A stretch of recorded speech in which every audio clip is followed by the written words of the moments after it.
निर्गमन की पुस्तक 25 अध्याय उसके 6 वचन में हम आएंगे। उजियाले के लिए तेल, बोलो उजियाले के लिए तेल, बोलो उजियाले के लिए तेल। आपका मोबाइल आप चार्ज मत कराइए, आपके मोबाइल को आप चार्जर मत लेके आइए, आपकी टीवी को आप चार्ज में नहीं लगाइए। क्या होगा? क्या होगा? आप याद से चार्जर पे लगाते हैं ना, बिना किसी भी करंट के, इलेक्ट्रिसिटी के नहीं हो सकता। मेन पावर से अगर आपके घर में पावर ना आए, ये स्ट्रीट लाइट क्यों है, स्ट्रीट खंबे क्यों हैं? स्ट्रीट एक जगह से दूसरे जगह तक, हर गलियों तक खंबे पहुंचाए गए, बिजली के खंबे पहुंचाए गए, परंतु मेन पावर कहाँ है? अगर वहीं पे आके बिजली के खंबे तो लग गए, वायर तो लग गई, आपके घर तक आ गई, पर जहाँ से मेन पावर से सप्लाई हो रहा है वहीं से आपको लाइट नहीं मिल रही है, तो आपका ये सब है जो इन दिनों में परमेश्वर आपको सिखा रहा है। भूल जाइए बुलाए गए लोग नहीं, चुने हुए लोग। भूल जाइए बुलाए गए लोगों से परमेश्वर कोई मतलब नहीं रखता है, वो चुने हुए लोगों से, क्योंकि वो चुने हुए लोगों के लिए आएगा। परमेश्वर के वचन के लिए अपनी आंखों को बंद करें और कहें, प्रभु मेरी आत्मिक आंखों को खोल, मेरी आत्मिक आंखों को खोल प्रभु, कि मैं व्यवस्था की अद्भुत बातों को मैं देख सकूं, मैं सुन सकूं। निर्गमन की पुस्तक 25 अध्याय 6 वचन। और उजियाले के लिए आपके पास दिया है, बाती है, तेल नहीं है, तो आपकी बाती जल जाएगी क्या? नहीं। बोलता है मेरी आत्मा, जब मैंने पहली बार नीति वचन में पढ़ा, मेरी आत्मा परमेश्वर का दीपक है। बिना तेल के ना तो दिया है, ना तो बाती है, बिना तेल के ना तो कलीसिया है, ना तो वो है, ना तो आराधना है, ना तो स्तुति है, ना तो ताली है, ना तो प्रार्थना है, ना तो वचन का अध्ययन है, कुछ नहीं है। अब यहाँ पर क्या लिखा है? यहोवा ने मूसा से कहा। यहोवा डायरेक्ट इस्राएलियों से क्यों नहीं बोला? परमेश्वर मुझसे बोलता है। मैं भी ज़्यादा लोगों से बातचीत करना पसंद नहीं करती हूँ। जब आपसे कुछ बोला जाता है ना, पवित्र आत्मा होगा तो मुझे सब बातें सिखाएगा। पवित्र आत्मा नहीं होने से हम कुछ नहीं सीखते हैं। आदर करना पवित्र आत्मा सिखाता है, महिमा करना पवित्र आत्मा सिखाता है। हमको अपनी बात नहीं रखनी है, मैं आपके सामने परमेश्वर की बात रखती हूँ। और यहोवा ने मूसा से कहा। वो डायरेक्ट इस्राएलियों से कह सकता था, वो नहीं बात करता। वो अपने चुने हुए से बात करता है, वो नम्र लोगों से बात करता है, वो दीन लोगों से बात करता है, वो आज्ञाकारी लोगों से बात करता है। वाद विवाद के लिए नहीं। उपदेशक बहुत हैं, बहुत टीचर भरे पड़े हैं, अभी मौका दे दिया जाए तो नहीं, वो उससे कोई फायदा नहीं है। आप लोगों को तो अपने मुंह पर उंगली रखना चाहिए कि प्रभु जी मैं तो खुद ही नहीं सीखता हूँ, मेरे को तो खुद ही मेरा जीवन ऐसा नहीं है।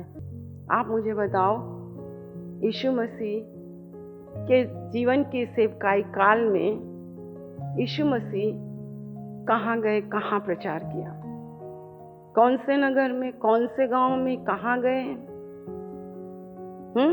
आज के फेसबुक में स्विट्जरलैंड में जा रहे हैं, यहाँ जा रहे हैं, वो यहाँ, वो वहाँ, ये यहाँ, वो वहाँ। पर मेरा यीशु तो सेव यरूशलेम। किसके अनुयायी हैं, किसके फॉलोवर हैं? यीशु मसीह के। कि पूरी दुनिया में फेसबुक, मुझे नकल करने वाले लोग नहीं चाहिए, मुझे जेन्युइन जो वास्तव में परमेश्वर के द्वारा चुने गए लोग हैं। उनका बस 3.5 वर्ष में हमने नहीं पढ़ा यरूशलेम, पैदल चलते हैं, यरूशलेम यरूशलेम। आज तो हम प्रार्थना करते, द्वार खोल, कनाडा के लिए द्वार खोल, अमेरिका के लिए द्वार खोल, इसके लिए द्वार खोल, उसके लिए द्वार खोल। बॉम्बे जाएंगे, पूना जाएंगे, और वहीं से फिर पूरे लैपटॉप में दुनिया के लोगों का, हाँ ये करो, वो करो, ये करो, वो करो, लाइक करो, ये करो। मुझे बहुत अच्छा लगा। आज की सुबह परमेश्वर ने मुझसे कहा 33.5 वर्ष तक जो स्थान प्रभु ने मुझे दिया, जो लोग परमेश्वर ने मुझे दिया, आज बाल्यकाल से अज्ञान लोगों को, मूर्खता से बंधे हुए लोगों को मैंने आज तक परमेश्वर का एक एक वचन। आपका आदर्श कौन है? आपका नमूना कौन है? आप किसके राहों पर चलेंगे? यीशु कहाँ था?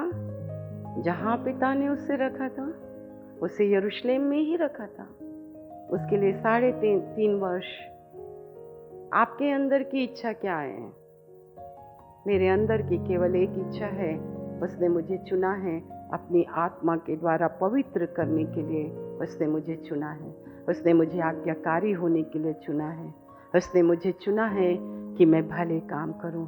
और तेरी भलाई ये है कि जब मैं निर्बुद्धि और मूर्ख थी, मैं गरीब थी, मैं श्रापित थी, मैं अंधकार में पड़ी हुई थी, इस योग्य नहीं थी कि आप मुझे प्यार कर सकें, पर आपने मुझसे प्यार किया। बोलो उजियाले के लिए तेल। तेल नहीं है तो बाती। और परमेश्वर की एक आज्ञा है कि तुम्हारा दिया हमेशा जलता रहे, है ना?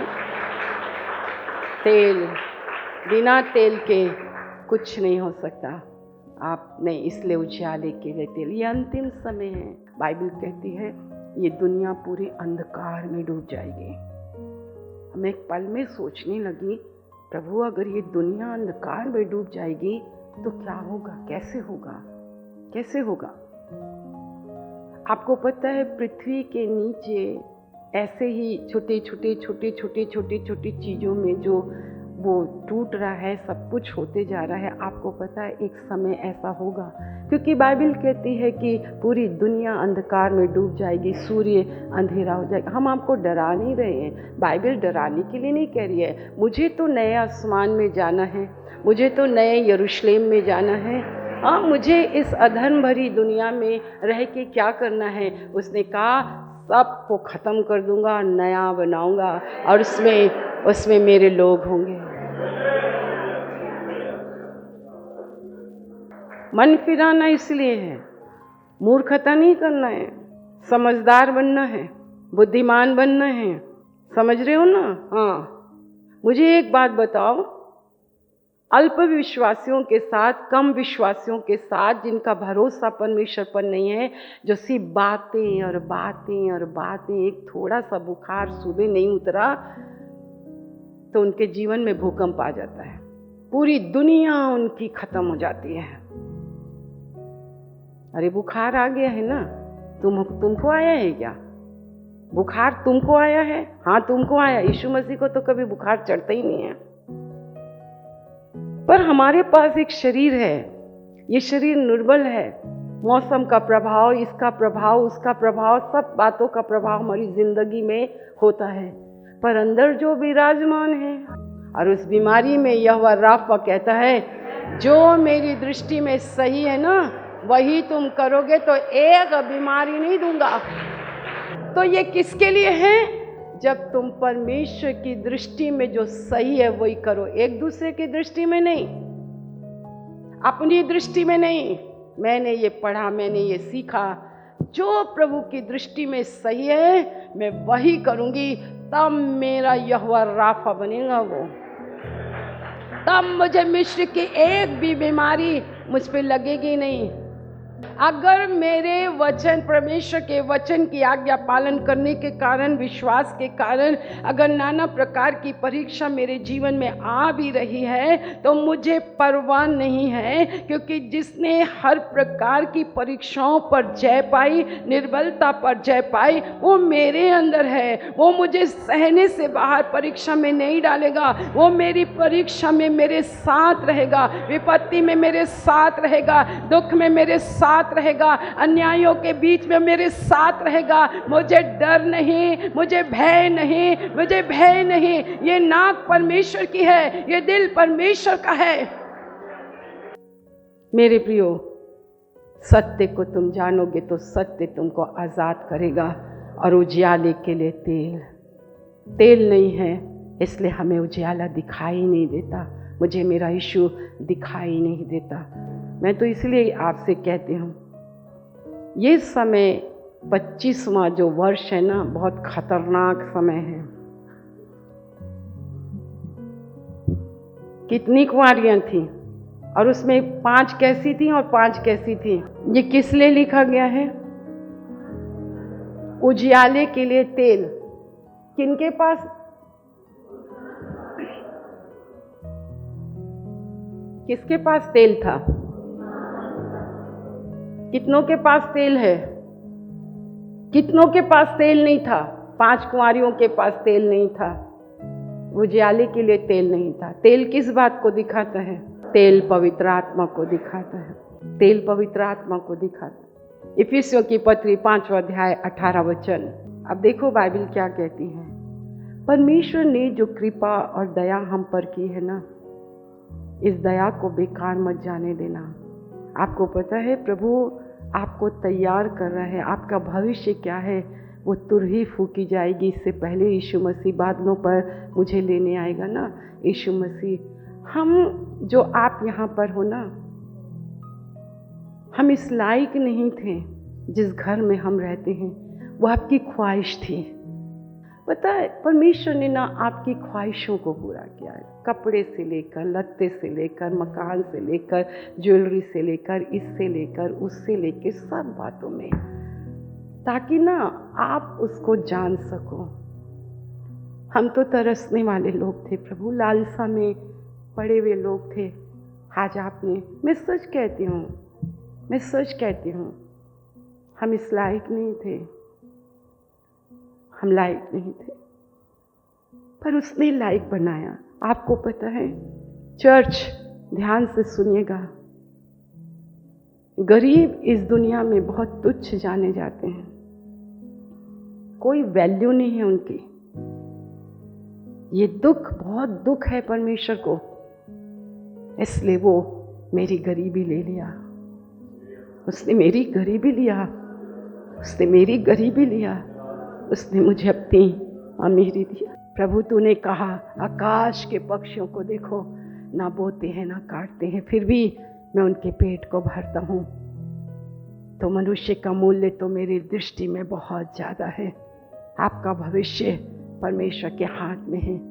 अगर आप प्रभु को जानते तो आपकी ऐसी दुर्दशा नहीं होती। आपको तेल की जरूरत है, आपको उजियाले में आने की जरूरत है, आपको 5 बुद्धिमान कुंवारियों बनने की जरूरत है।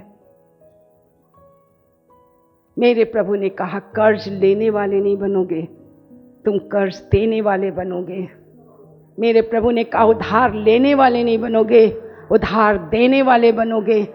हर एक अज्ञानता दूर हो, मूर्खता दूर हो। मेरे प्यारे प्रभु स्वार्थ की खोज में ना आए, यीशु मसीह की खोज में आए। बस इतना करो कि मेरे सामने मान लो, आपने जब पहली बार मनुष्य के सामने हाथ फैलाया ना, वो आपके गुनाह हैं। तुमको इंतजार ही नहीं रहा, वो तुम्हारे गुनाह हैं, वो तुम्हारे पाप हैं। तुमने मुझ पर भरोसा नहीं किया, तुमने मुझ पर भरोसा नहीं किया कि मैं यहोवा परमेश्वर तेरी कमी और घटी को पूरा करने वाला परमेश्वर हूँ, मैं तेरा पालनहार हूँ। ये तुम्हारे गुनाह हैं। हम श्रापित हैं और ये श्राप प्रभु ही हटाएगा। क्षमा मांगिए। धर्मी के घर में उत्तम तेल और अन्न पाया जाता है। तेल ये नहीं सरसों का, राई का तेल नहीं, मूंगफली का तेल नहीं, जैतून का तेल नहीं, पवित्र आत्मा का तेल पाया जाता है। धर्मी के घर में पवित्र आत्मा रूपी तेल है। धर्मी के घर में वचन है, धर्मी के घर में वचन है, धर्मी के घर में वचन है। अन्न है, मेरी आत्मा का अन्न है, मेरी आत्मा के लिए तेल है। धर्मी, आपको धर्मी बनना है। बोलो मुझे धर्मी बना प्रभु, मुझे धर्मी बना प्रभु जी, मुझे धर्मी बना। बस इतना करो, अपनी बेवकूफ़ियों को मान लो, अपनी बेवकूफ़ी को मानो, अपनी मूर्खता को मानो।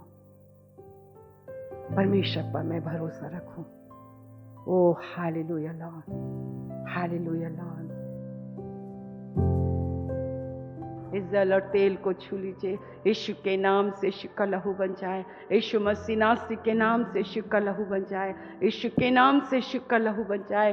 विश्वास से लगाने के लिए कहा, आपने विश्वास से ढांकने के लिए कहा। हम प्रतिदिन जब अपने आप को दे, प्राण आत्मा को प्रभु, हम अपनी आँखों को, कानों को, अपने मुख को परमेश्वर आपके मेरे प्रभु लहू में ढांकते हैं, तो हम अपने आप को पाते हैं प्रभु जी। वो दुष्ट घुसने नहीं पाता, हमारे घरों में घुसने नहीं पाता। इसलिए हम आपका धन्यवाद करते हैं। होने दीजिए प्रभु इनके जीवन की बीमारियां जो आपके कोड़े खाने से ये चंगे हुए, उस कोड़े खाने के लिए मैं धन्यवाद करती हूँ प्रभु। उस कोड़े खाने के लिए मैं धन्यवाद करती हूँ।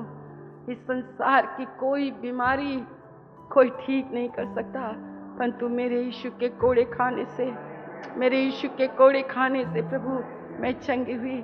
बहुत धन्यवाद कि आज भरोसा मनुष्य पर नहीं, भरोसा मनुष्य के मेरे परमेश्वर चीज़ों पर नहीं, पर भरोसा जब आप पर रखा तो इतने वर्षों तक स्वस्थ रखा, भले चंगे रखे।